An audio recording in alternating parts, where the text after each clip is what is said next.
Economics में next lesson chapter 3 है मुद्रा एवं मुद्रा की पूर्ति।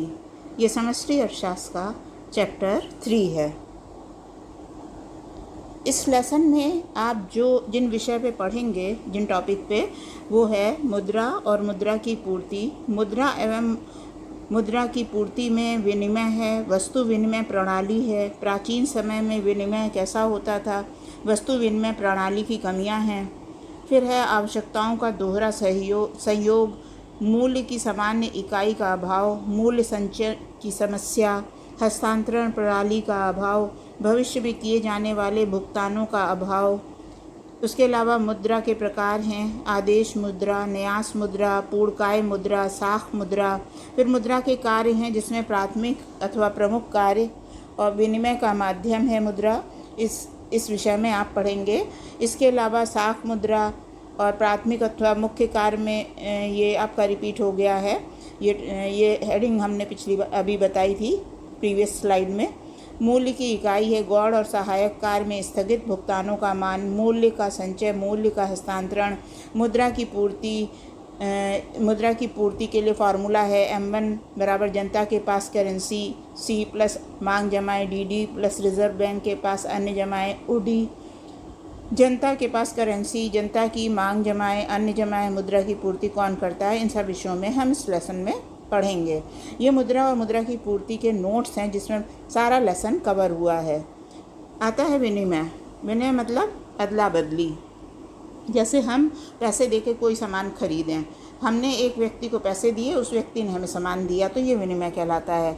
समाज में कोई भी व्यक्ति अपनी सभी आवश्यकताओं की पूर्ति के लिए वस्तु और सेवा का उत्पादन स्वयं नहीं करना चाहता, इसलिए उसे अपनी आवश्यकताओं की पूर्ति के लिए समाज के अन्य लोगों पर निर्भर रहना पड़ता है, अन्य वर्गों से लेन देन करना पड़ता है। इसी लेन देन को विनिमय कहते हैं। फिर आता है वस्तु विनिमय प्रणाली। वस्तु विनिमय प्रणाली उस प्रणाली को कहते हैं जिसमें वस्तु का विनिमय वस्तु से किया जाता है, यानी वस्तु के बदले वस्तु का ही लेन देन होता है। प्राचीन समय में मुख्य रूप से विनिमय वस्तु द्वारा किया जाता था, अर्थात वस्तु के एक वस्तु के बदले दूसरी वस्तु का लेन देन किया जाता था।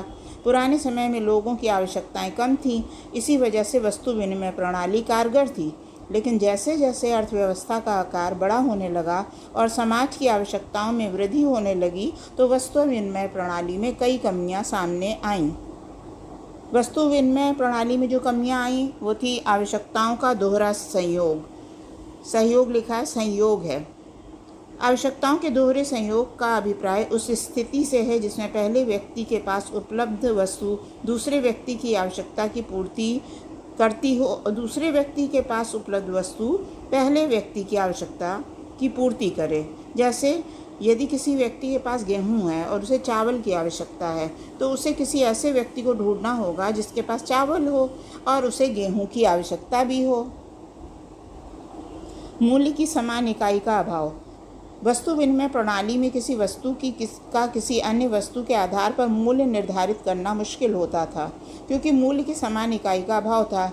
जैसे यदि आपको कार खरीदनी है उसके पास और आपके पास गेहूं है, तो इस बात का अंदाज़ा लगाना मुश्किल है कि एक कार के बदले में आप कितने गेहूं देने पड़ेंगे।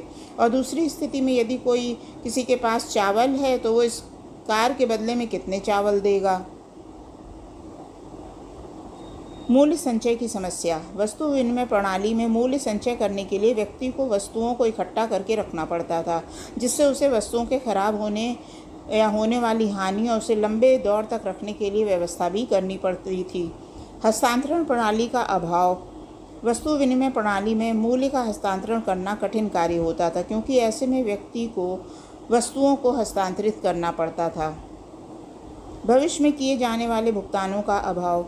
वस्तु विनिमय प्रणाली में भविष्य में किए जाने वाले भुगतानों के मूल्य को निर्धारित करना मुश्किल होता था, क्योंकि वस्तु के रूप में भविष्य में भुगतान करना कठिन कार्य था। मुद्रा। वस्तु विनिमय प्रणाली में अनेक कमियां होने के बाद मुद्रा को विनिमय के रूप में प्रयोग किया जाने लगा। अब मुद्रा की परिभाषा है, मुद्रा वो वस्तु है जिसे विनिमय के माध्यम के रूप में सामान्य रूप से स्वीकार किया जाता है। मुद्रा के प्रकार। आदेश मुद्रा। आदेश मुद्रा वो मुद्रा होती है जिसे सरकार के आदेश द्वारा जारी किया जाता है। इसमें सभी नोट तथा सिक्के शामिल होते हैं। सेकंड है न्यास मुद्रा। मुद्रा वो मुद्रा होती है जो प्राप्तकर्ताओं और अदाकर्ता के बीच परस्पर विश्वास पे आधारित होती है। बहुत इंपॉर्टेंट क्वेश्चन है। उदाहरण के लिए चेक, क्योंकि इसे स्वीकार करना विश्वास पे आधारित है, ना कि सरकार के आदेश पे। पूर्णकाय मुद्रा वो मुद्रा जो सिक्कों के रूप में होती है और जब इससे जारी किया जाता है तो इसका मूल्य मौद्रिक मूल्य के बराबर होता है, पूर्णकाय मुद्रा कहलाती है। उदाहरण के लिए भारत में अंग्रेजी शासन के दौरान चलने वाले 1 रुपये के सिक्के चांदी के बने होते थे। उनका मौद्रिक मूल्य ₹1 होता था और इन सिक्कों में लगी चांदी का बाजार मूल्य भी ₹1 ही हुआ करता था। साख मुद्रा वो मुद्रा जिसका मौद्रिक मूल्य वस्तु मूल्य से अधिक होता है, उसे साख मुद्रा कहते हैं। उदाहरण के लिए भारत में वर्तमान दौर में चलने वाला ₹1 का सिक्का जिसका मौद्रिक मूल्य ₹1 होता है, परंतु उसको बनाने के लिए प्रयोग की गई धातु का बाजार मूल्य ₹1 से कम होता है।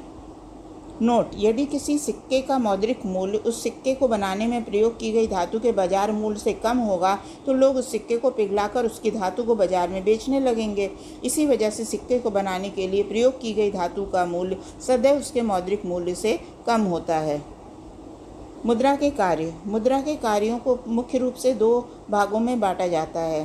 प्राथमिक अथवा मुख्य कार्य। विनिमय का माध्यम। मुद्रा वस्तु और सेवाओं के विनिमय के लिए एक माध्यम के रूप में कार्य करता है। मूल्य की इकाई। मुद्रा मूल्य के लिए एक इकाई के रूप में कार्य करती है, अर्थात सभी वस्तुओं और सेवाओं का मूल्य मुद्रा के आधार पर होता है। गौण और सहायक कार्य। स्थगित भुगतानों का मान। स्थगित भुगतान वो होते हैं जिनका भुगतान वर्तमान में न करके भविष्य में किसी निर्धारित समय में किया जाता है। मुद्रा के द्वारा स्थगित भुगतानों का मान निर्धारित किया जा सकता है। मूल्य का संचय। मुद्रा के कारण मूल्य का संचय करना आसान हो गया है, क्योंकि इसमें वस्तु विनिमय प्रणाली की तरह समय के साथ होने वाली हानि या भंडारण की समस्या का सामना नहीं करना पड़ता है। मूल्य का हस्तांतरण। मुद्रा के कारण मूल्य का हस्तांतरण आसान हो गया है। मुद्रा की पूर्ति। मुद्रा की पूर्ति का अभिप्राय एक निश्चित समय पर देश में लोगों के पास उपलब्ध कुल मुद्रा के स्टॉक से है। भारत में मुद्रा की पूर्ति के 4 वैकल्पिक माप हैं, जैसे M1, M2, M3, M4। कक्षा 12 के पाठ्यक्रम में हमें केवल M1 के बारे में चर्चा करनी है। M1 का फॉर्मूला है M1 बराबर जनता के पास करेंसी C प्लस मांग जमाएं DD प्लस रिजर्व बैंक के पास अन्य जमाएं OD। जनता के पास करेंसी। इसमें जनता के पास उपलब्ध सिक्के तथा कागजी नोटों को शामिल किया जाता है। नेक्स्ट है जनता की मांग जमाएं। इसमें जनता की मांग जमाएं शामिल की जाती हैं जिन्हें जनता द्वारा वाणिज्यिक बैंकों में जमा करवाया जाता है। अन्य जमाएं। इसमें निम्नलिखित जमाएं शामिल होती हैं। अंतर्राष्ट्रीय वित्तीय संस्थाओं जैसे IMF तथा विश्व बैंक की मांग जमाएं। RBI के पास विदेशी केंद्रीय बैंकों तथा विदेशी सरकारों की मांग जमाएं। फिर है सार्वजनिक वित्त संस्थाओं जैसे IDBI RBI के पास की मांग जमाएं। इसमें निम्नलिखित को शामिल नहीं किया जाता। RBI के पास देश की सरकार की मांग जमाएं, देश की बैंकिंग व्यवस्था की RBI के पास मांग जमाएं। मुद्रा की पूर्ति कौन करता है? भारत में मुद्रा की पूर्ति भारत के केंद्रीय बैंक, वाणिज्यिक बैंकों द्वारा और भारत की सरकार के द्वारा की जाती है। भारत सरकार का वित्त मंत्रालय ₹1 के नोट तथा सभी सिक्के जारी करता है। भारत में नोटों की पूर्ति भारत के केंद्रीय बैंक RBI द्वारा की जाती है। वाणिज्यिक बैंकों के द्वारा मुद्रा की पूर्ति करते हैं। मांग जमाओं द्वारा जारी की गई मुद्रा को बैंक मुद्रा कहा जाता है। ये बात ध्यान देने योग्य है। तो इस लेसन में आपका मुद्रा और मुद्रा की पूर्ति में सब कुछ कवर हो गया है और ये नोट्स बहुत ही महत्वपूर्ण हैं। इसको आप लोग जो हैं स्क्रीनशॉट लेके अपने पास नोटबुक में नोट कर सकते हैं और कमेंट करिएगा आपको ये वीडियो कैसे लगे।